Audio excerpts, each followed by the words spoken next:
Assalamualaikum warahmatullahi wabarakatuh. Assalamualaikum. Kita agak pelan sebentar ya.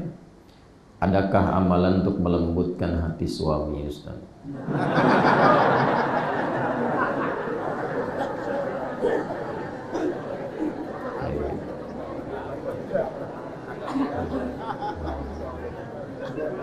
Ibu ya, agar berhenti main game dan merokok.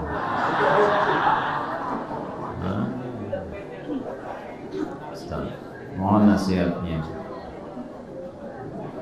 Baik, saya anggap ini pertanyaan umum untuk semua suaminya ya. Yang pertama, menjadi suami dan menjadi istri itu amanah dari Allah yang pasti akan dipertanggungjawabkan, pasti dihisab, pasti dihisab. Ya, menjadi single saja, single katanya lebih halus dibanding jomblo. Menjadi single saja dihisab, apalagi berkeluarga suami dan istri. Apa yang dihisab dari suami, apa yang dihisab dari istri? Pertama, kita diminta diingatkan dulu, diingatkan oleh Al-Quran bisa surah 66 At-Tahrim di ayat yang ke-6. Ya ayyuhalladzina amanu qu anfusakum wa ahlikum. Hei para ayah, ibu, suami, istri yang masih merasa punya iman.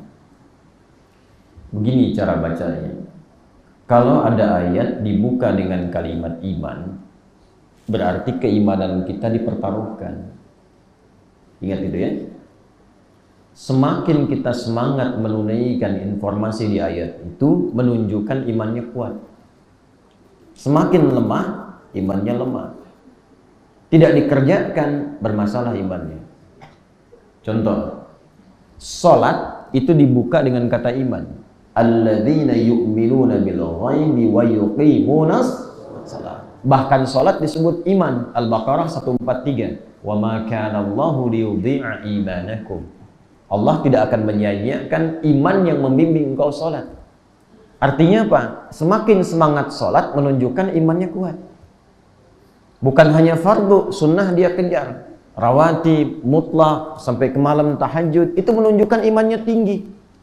Bahkan kalau di surah keempat An-Nisa ayat 103, semakin tinggi iman, semakin tahu waktu sholat. Tahu dia. Ya? Inna salata kanat 'alal mu'minina kitaban mawquta. Terjemah bebasnya, orang beriman itu tahu waktu sholat. Saking tahunya, sebelum sholat sudah siap-siap. Kan ada iman standar tuh. Iman standar tuh yang Al-Anfal ayat kedua. Innamal mu'minuna alladzina idza dzukirallahu wajilat qulubuhum. Orang yang beriman, imannya standar itu, standar. Kalau disebutkan nama Allah, ingat Allah. Hati bergetar, ingat Allah. Kapan disebutkannya? Saat azan, menunjuk sholat. Ya, tadi subuh jam berapa? 4:54 ya, 4:54, 4:55. Berapa lagi? Terjadi perbedaan pendapat. Baik, ambil yang paling agak jauh, 4:55 misalnya. Ya, 4:55. Allahu Akbar, 4:55. Langsung, oh ya Allah, sudah azan, siap-siap. Itu iman standar. Standar. Yang hebat itu sebelum dipanggil sudah siap-siap karena dia tahu waktu sholat. Subuh 4:55 saya mesti bangun jam 4. Saya mesti bangun paling telat 4:30. Itu iman kuat. Yang repot subuh 4:55 baru bangun 5:44.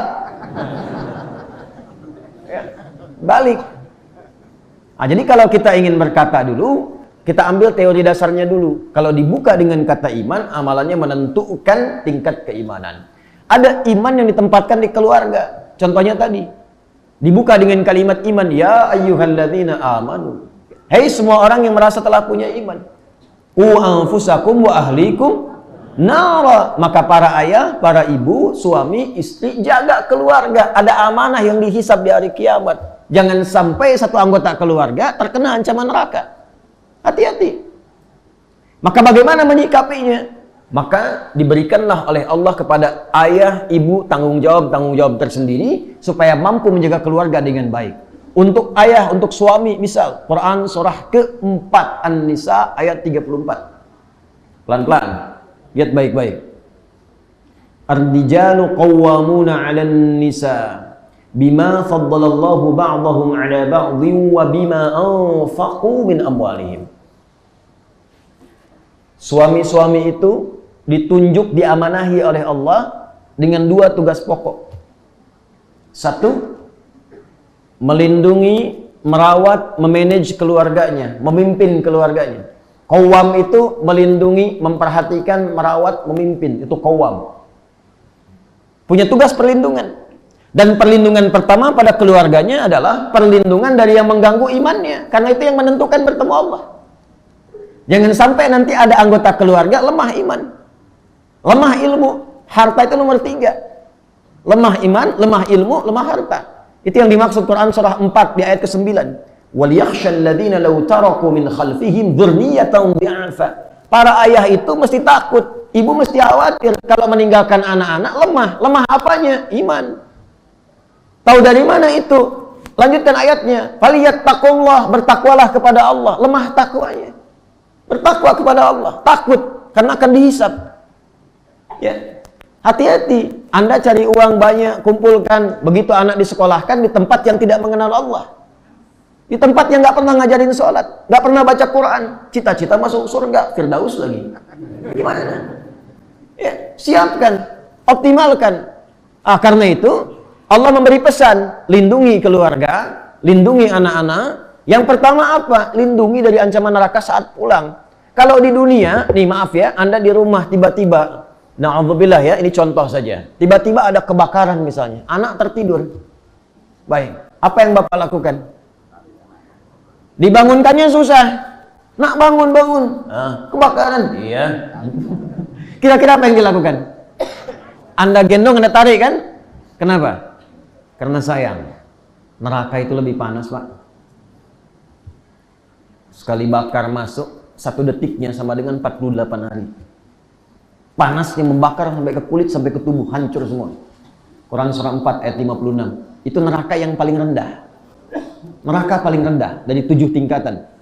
Innal ladzina kafaru bi ayatina sawfa nuslihim nara kullama nadijat juluduhum baddalnahum juludan ghairaha liyadhuqul adzab.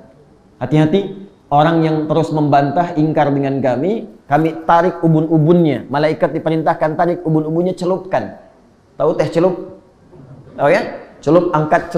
Nanti begitu tuh, ada malaikat kerjaannya cuma celup, angkat. Begitu dicelupkan, hancur sampai ke kulit. Kenapa kulit disebutkan lebih awal? Karena kulit indera perasa yang paling peka. Dicambuk sekali, sakit. 2 kali, sakit. 3 kali, sakit. Di tempat yang sama, 10 kali, baal. Tidak terasa. Tapi Allah hancurkan kulitnya, lalu diangkat lagi, sembuh lagi. Hancurkan lagi. Demikian 1 detiknya sama dengan 48 hari. Karena 1 harinya 1000 tahun. Lebih panas, Pak. Bu, jaga. Bagaimana cara menjaganya? 1, Quran surah ke-2 Al-Baqarah ayat 168. Tafsirnya. Ya ayyuhan nasu kulu mimma fil ardi halalan thayyiban. Jangan bawa yang haram ke rumah dan cari yang baik-baik. Bekerja dengan halal, bekerja dengan baik, jangan sia-siakan waktu, hasilnya bawa ke rumah. Halal, baik. Ada yang halal, tapi belum tentu baik. Ini sudah nggak halal, nggak baik. Ini yang repot. Maka nanti dampaknya bukan hanya ke bapak saja, dampaknya ke anak. Ya, contoh, rokok walaupun ikhtilaf. Ada ikhtilaf. Ikhtilafnya sebetulnya ringan. Kalau saya cenderung untuk memilih, untuk saya pribadi, saya memilih hukum yang haram. Bagi saya pribadi. Karena saya tidak menemukan dalil-dalil yang menguatkan untuk mendukung kehalalannya. Ya, sederhana saja, mafsadatnya lebih banyak dibandingkan maslahatnya. Ya, daruratnya lebih tinggi dibandingkan dengan manfaatnya. Daruratnya lebih tinggi. Mungkin bagi sementara ada kalangan maslahat, manfaat, tapi mafsadatnya lebih tinggi. Paling gampangnya gini, kalau Anda merasa misalnya ada manfaat, coba Anda melihat anak Anda merokok usia 5 tahun, dicegah atau tidak? Kenapa? Kenapa? Hah? Nggak bermanfaat ya? Baik, makanya di tempat-tempat rokok, bahkan di tempat rokoknya itu sendiri dituliskan, ya, merokok dapat membunuhmu. Kan? Baik, ini jadi bagi saya itu membahayakan, bagi saya. Kalau mungkin beberapa punya dalil atau pendapat yang lain kita hormati.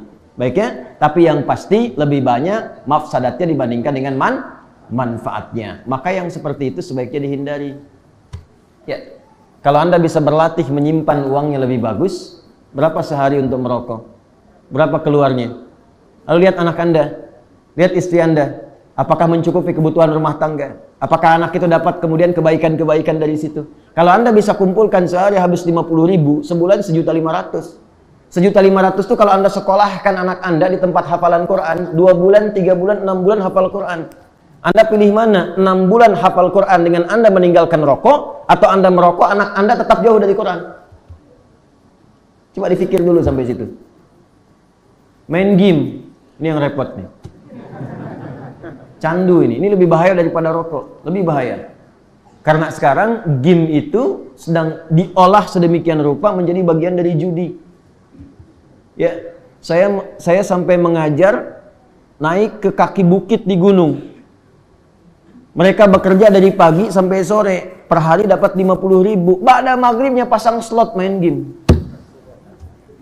Inna lillahi wa inna ilaihi. Dan itu candu, hati-hati. Game-game online itu banyak yang judi, itu candu. Dan jelas dilarang. Ya, jelas dilarang, haram hukumnya. Ya. Bahkan kalaupun tidak ada judinya di dalamnya, tapi menjadikan diri kita pribadi, mohon maaf, lalai dengan kebaikan, lalai dengan perhatian, hukumnya bisa haram. Menunda waktu sholat, ya, lupa dengan kondisi keluarga, bisa haram hukumnya. Karena itu, hal yang pertama dihadirkan pada diri kita, pertama maaf, ketika Anda menjadi bagian dari anggota keluarga, yakinlah bahwa itu akan dihisab. Nanti akan ditanya, apa peranmu ketika anakmu tidak mengaji? Apa peranmu ketika anakmu tidak sholat? Jelas ya? Saya mohon maaf kalau kalimatnya terasa lebih tegas, lebih kuat. Karena biasanya kalau saya tegas itu sesuatunya sangat penting. Sehingga tidak memberi celah bagi kita untuk banyak lalai dan terlalu santai dalam menyikapi itu semua. Karena tantangan hari ini besar Pak, Bu. Ya, kata Nabi akan tiba satu masa. Mohon maaf ya, ini bahasa tafsirnya yang paling gampangnya, tantangannya tidak mudah. Ya, la taqumus sa'atu, akan dekat-dekat ke waktu kiamat, maksudnya kiamat-kiamat tanda-tanda yang ujungnya nanti kubra. Di antaranya apa? Taqarrubuz zaman, waktu semakin cepat. Taqtaribul aswaq, pasar mudah diakses. Dulu ibu berangkat pakai ojek ya, pakai angkot datang ke pasar belanja. Sekarang tinggal akses handphone, klik datang. Tapi di masa itu cirinya kata Nabi yang tasyirul fitan, fitnah menyebar banyak. Yang baik jadi buruk, buruk jadi baik, ya. Kesalahan-kesalahan dianggap benar, maksiat terjadi di mana-mana, yang tasyirul kadzib. Menyebar banyak dusta, bentuknya beraneka ragam. Dan di situ banyak ujian-ujian. Teknologinya semakin berkembang, fitnahnya semakin banyak. Ya, sekarang ceramah saja bisa diedit. Ya. Sesuai dengan keinginan orang-orang yang bikin. Kadang-kadang demikian. Makanya hati-hati. Ya, nah, dan di kondisi itulah tantangan lebih besar. Kata para ulama, minimal jaga diri dari maksiat. Maka itu bertakwalah kepada Allah. Kalau sedang main game, ingat-ingat akan dihisab nih. Ya. Kalau sedang merokok, ya mungkin punya timbangan beda-beda. Jangan jadikan hukum umum apa yang saya sampaikan. Ini bagi saya pribadi, kalau Anda mau ikuti ya silahkan. Kalau tidak, kita hormati. Ya, jangan dipotong videonya lalu dimunculkan, dibentur-benturkan satu dengan yang lain. Tidak begitu. Ya. Nah, kalau sedang merokok, ya pikirkan dulu, maslahat gak? Manfaat gak? Asapnya itu kan nempel juga tuh, baunya bahaya juga. Ya, bermanfaat gak untuk anak-anak? Jangan-jangan bapak yang perokok, anaknya nanti yang kena kanker paru. Ya, anaknya yang kena dampaknya. Hati-hati. Ya, hati-hati. Insyaallah.